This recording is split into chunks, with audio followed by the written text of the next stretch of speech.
Hey Precalc students, this is Ms. Carranza, and today we're going to talk about Section 7.1, the Law of Sines. The equation for the law of sines is written below, but as you notice it has two equal signs. That's because you are allowed to use any combination of two fractions or ratios and set them equal to each other. So at any one given time when you're doing a problem, you're only allowed to use two of the fractions and set them equal to each other. So essentially, for one problem, you might need to use sine A little a and sine C little c, or sine A little a, sine B and B. So it just depends. Sometimes, depending on your information, you're going to set up a proportion. Now, a proportion is two ratios equal to each other. So again, you've got three fractions here, two equal signs, but for any given problem, you're only going to use two fractions at a time. Now, what does big A have to do with little a? You see how they're above each other? Big B over little b. Just for the sake of simplicity, we're going to be talking about oblique triangles. Now, oblique triangles are triangles that don't have any right angles. We've already solved right triangles that had right angles, but not every triangle has a right angle in it that's 90 degrees. So we're going to be working with oblique triangles for the next few days. Now, like I said, for the sake of simplicity, we're going to be working with oblique triangles, and we're going to call them always ABC.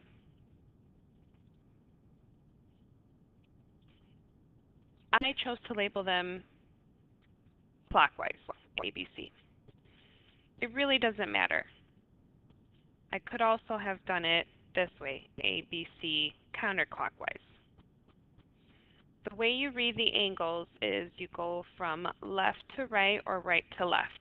So this triangle could be called ACB, CBA, or BAC. Okay? Now, little a is the side across from big angle A.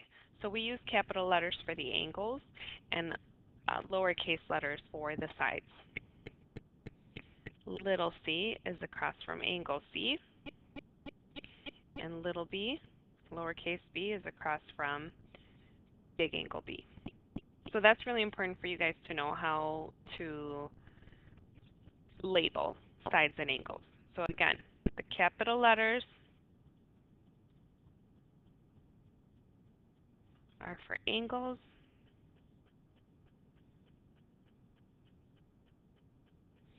and then lowercase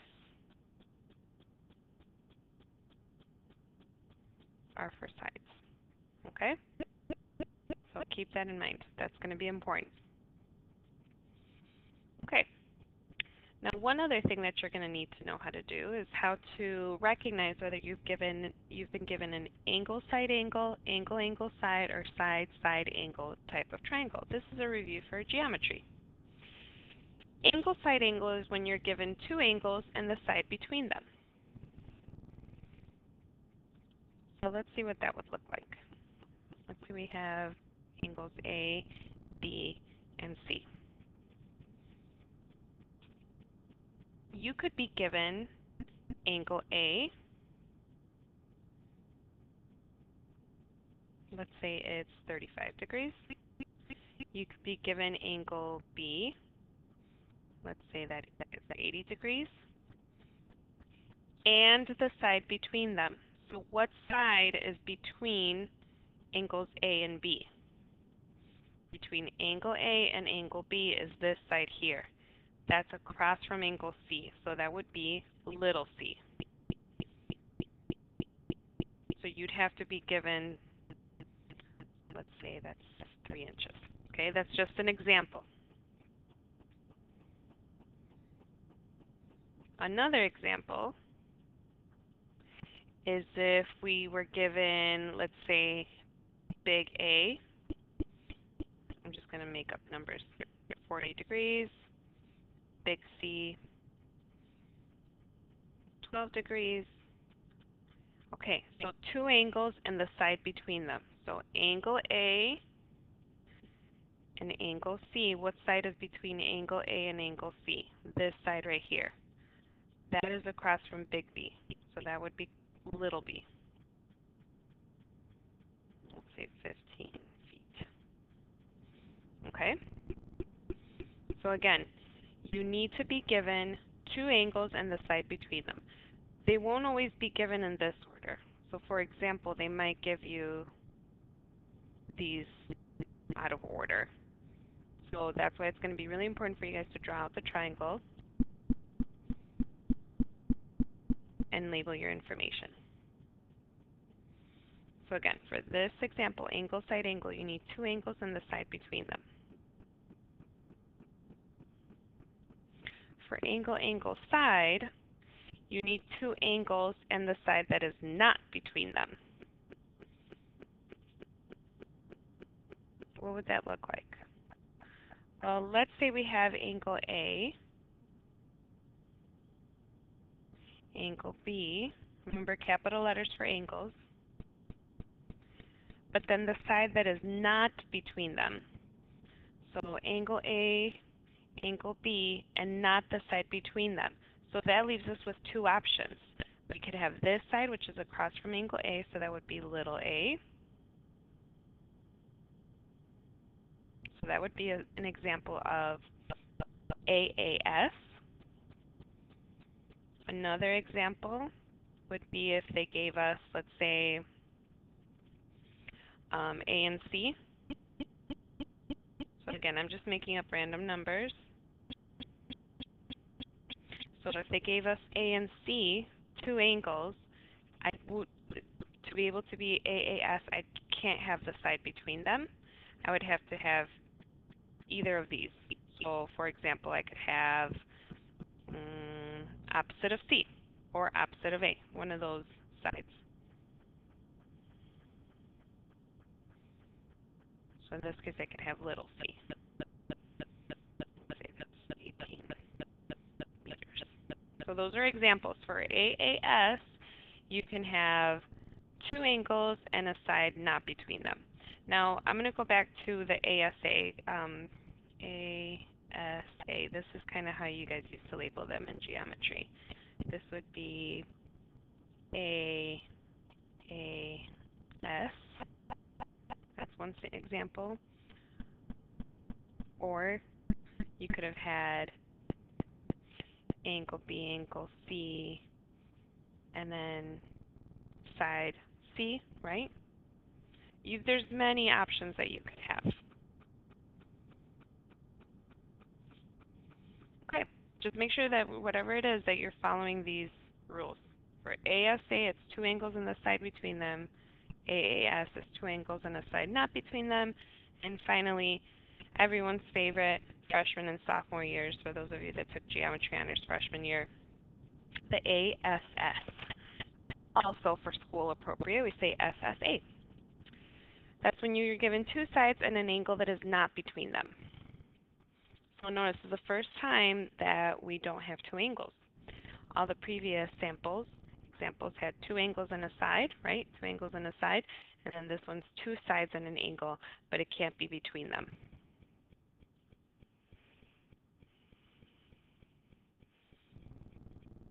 So let's say we were given two sides. So let's say we were given little a and little b. Little a, remember, is across from big A. Little b is across from big B. And in order for this to be SSA, I cannot have the angle between them. So I can't be given angle C. So I could have angle B or angle A. Does that make sense? So two sides and an angle not between them. So I cannot have, you see how I've got both sides were given? I cannot have the angle between them, which would be C. So I could be given big B. That would be an angle not between them, and then you would still read it as side, side angle. Remember, you can go counterclockwise or clockwise when naming a triangle.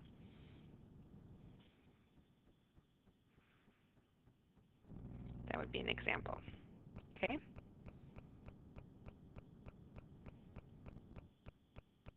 Let's say they gave us little c, little b. I'm going to use the same numbers. Little b, 25 feet. Remember, I just made these up. Little c, 13 feet.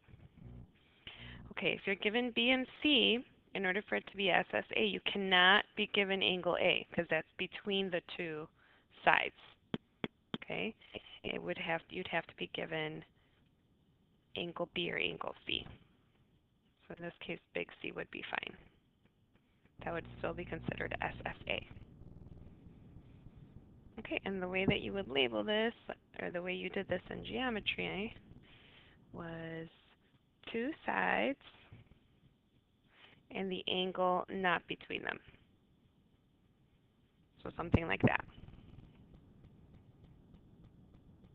Okay, if that was kind of confusing, make sure you stop the video, rewind, and listen to it again, because this is super critical. You have to know how to label your angles and your sides, and you have to know whether it's ASA, AAS, or SSA. In any of these three examples or situations, you can use law of sines.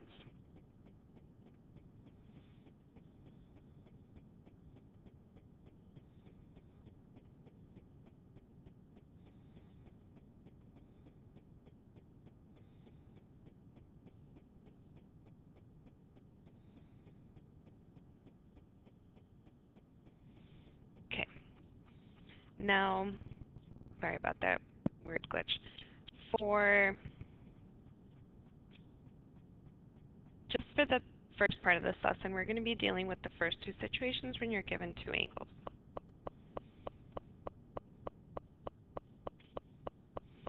Okay, so you can already see in example 1 and example 2 that we're given two angles in each situation, except that they're different angles. In the first example, they gave us big A and big B, and in example 2, they gave us big A, big B. Remember, capital letters are angles. You can also remember by looking at the degree symbol. I always recommend that you draw a diagram. It doesn't have to be perfect. So for example, if your angle is 80 degrees and your angle looks closer to 45, don't worry about it. Okay, so I've got ABC, angle A is 40 degrees, angle B is 60 degrees, and I've got little a. Little a is across from big A, so I'm going to go ahead and label that as 4 inches. Pause for a second and ask yourself, is this ASA or AAS? What do you think?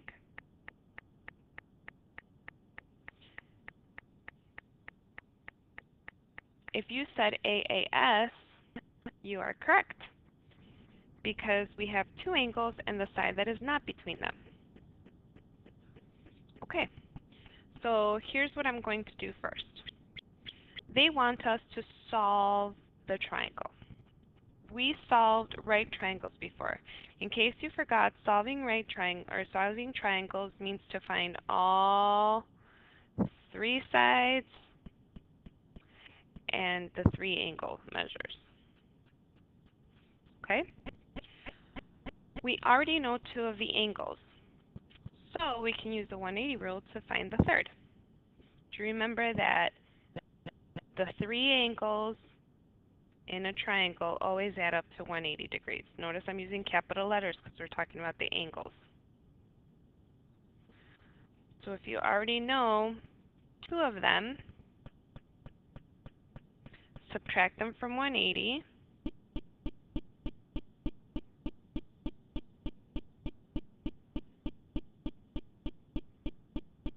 and you get the measure that you were missing. Okay, so remember, I cannot stop until I find all three angles. Do I have all three angles? Yep, two of them were given, and then I found the third one using the 180 rule. The 180 rule is always valid. You can always use it whenever you're finding angles if you've already got two out of the three in a triangle. Okay, next thing. I'm going to use the law of sines and set up a proportion to find the rest of the missing pieces. So remember, this is the law of sines, and you're only allowed to use two fractions at a time. So what do we know? We know big A and little a. We know big B, we don't know little b. I always like to, when I choose my proportions, I always like to think of how many of these I've been given. So you can circle them. For example, before I found C, I knew I had angle A, angle B, and little a. So you want to use one of the fractions that has two given pieces of information. So that would be this guy.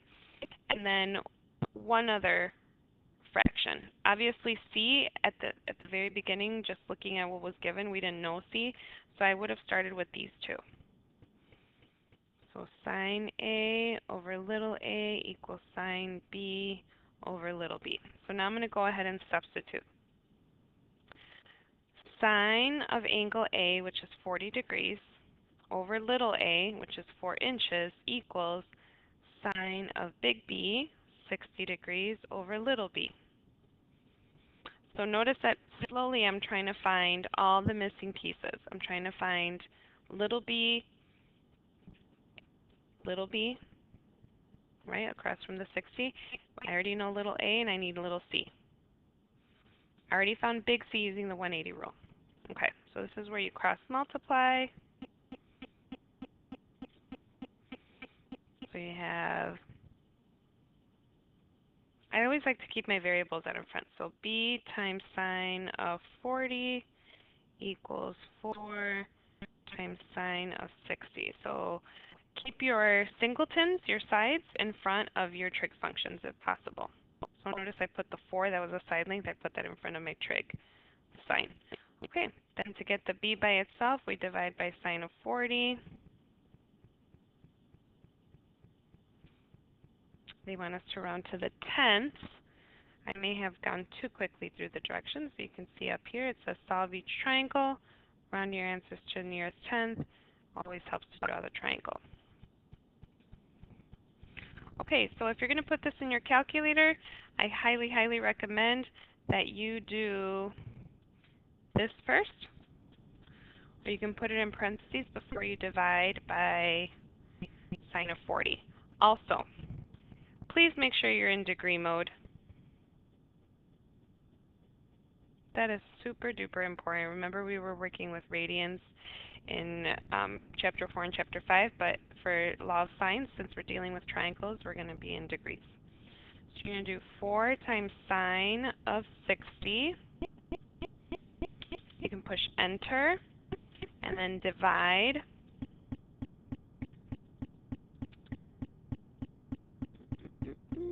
I have to change my calculator to degree. Okay. And then divide that by sine of 40. So when I put 4 times sine of 60, I got 3.46 something. Okay, so 4 times sine of 60 is 3.46, whatever. Keep that in your calculator. Don't round it. And then push divided by a sine of 40. And you should get 5.3891-ish. We're going to round it to the nearest tenth. It's 5.38, so the 8 rounds the 3 to a 4, so that would be 5.4. Now the side lengths are in inches, so it's super important that you give me appropriate units. Okay? Now, in the original triangle, we had 2 angles and a side, so my job was to find the other angle, which I did already. I got 80 degrees using the 180 rule, and then I found little b. I was given little a. I found little b. So now I'm going to go back to my law of sines, and this time I'm going to use these two fractions, sine A over A and sine C over C. I try to avoid using two fractions of values that I found along the way. I always try to use the fraction that had two given pieces of information. So notice I'm not going to use sine b over b and sine c over c, even though I already have all the information I need for b.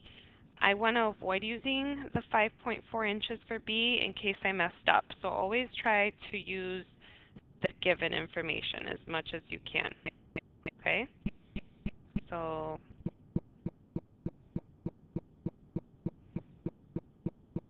this one was all given. Okay? All right, so I'm going to use that sine A over little a equals sine C over little c. Okay, sine of A is 40 degrees. Sorry, sine of 40 degrees, that's angle A, over A, 4 inches. Sine of C, I had to do some math to figure that out. That was 80 degrees for C, and I'm trying to find little c. So now I cross multiply. That's how you solve proportions. Anytime you're solving proportions, you cross multiply. I'm going to keep my variable in front. Whatever diagonal has your variable is the one that I recommend putting on the left side, but it really doesn't matter when you cross multiply which diagonal goes on the left side and which one goes on the right. My single numbers, my side lengths, I always try to keep in front. So the 4 was a side length, so I'm going to keep that in front. 4 times sine of 80. Divide both sides by sine of 40 degrees. Remember, you need to be in degree mode. When you put this in your calculator, make sure you do the answer to the denominator first. You can use parentheses. So I'm going to go ahead and put that in my calculator. 4 times the sine of 80. I got 3.939, etc. And I'm going to divide that. So I didn't round it. I kept it in my calculator. Sine of 40.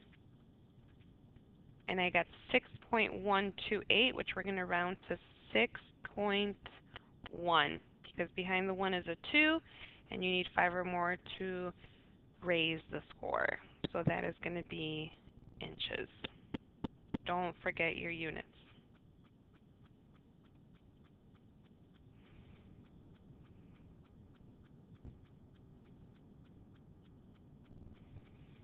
Okay, let's take a look at the next example.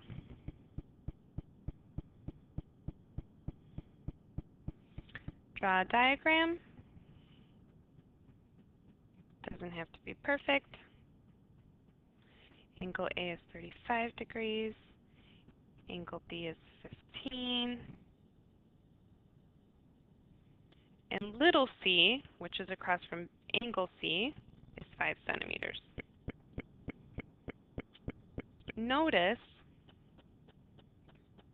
that we've got two angles in the side between them. That is considered to be angle, side, angle. Two angles in the side between them. So think about your law of sines.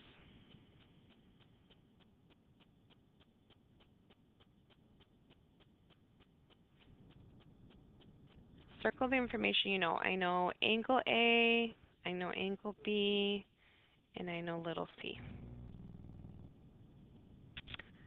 Okay, now in this case, I don't have a ratio or a fraction with two pieces of information I know, it looks like. But remember the 180 rule. Anytime you have two angles in a triangle, you can find the third one right away. So if I can find C, then there's my ratio with the two pieces of information. I always try to use a ratio that has two known values. So I'm going to go ahead and take the 35 plus 15 and subtract it from 180. So subtract from 180 the 35 plus the 15. That's going to give me 130 degrees. That's the measure of angle C, okay? So angle C, so if you remember from geometry, we write it little m, that's measure of angle, and then C. So I'm going to go ahead and put that in a box so that I remember that I already found it. Okay. Now I'm going to set up a proportion. Remember, a proportion allows you to use only two ratios at a time, two fractions at a time. So I'm going to use, let's say I want to find everything in alphabetical order. So I'm going to do sine A over little a, and I'm going to use the information I just found about angle C. Okay, so big A is 35 degrees, little a, unknown, big C, we just found, little c is 5. How will you know if you're setting up a proportion correctly? In a proportion, any proportion, you should only have one unknown. So look at example 1. My proportions only had one variable. So the first time I had just little b missing, the second time I had little c as my variable. If you have two variables in your proportion, then you know that you set it up wrong. So you probably missed something like something as easy as the 180 rule. Okay, notice we cannot use the Pythagorean theorem here because these are not right triangles. Okay, so this is a good proportion because I only have one variable. That's little a. Okay, so when I cross multiply, I like to keep my variable out in front, my side out in front. When I multiply 5 times sine of 35, divide by sine of 130.